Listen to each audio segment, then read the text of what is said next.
কারণ আমার যদি এই মুহূর্তে শাকিব খানের সাথে সিনেমার অফার আসে, কি কি তাহলে আমার সেই সাকিব খানের সাথে ছবির অফার হলে করতাম না?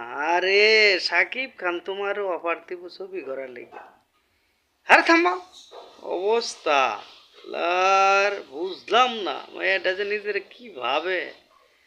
সাকিব খানের পিছনে লাইন ধরছে ছবি করার জন্য, মাইয়ারা কত বলিউড হলিউড মলিউড লাগতেছে। অভাব নাই মাইয়ারা, বেটা পাটনাতে হরাইতেছে সাকিব খান, আর হ্যাঁ বলে ছবি করলে সাকিব খানও যদি অফার দেহা বলে এই টাইমে ছবি করবো কিন্তু আরে শালা নাই কেউ হয়েছে রে। থামো থামো থামো, তুমি থামো, থামো আস্তে আস্তে, থামো থামো,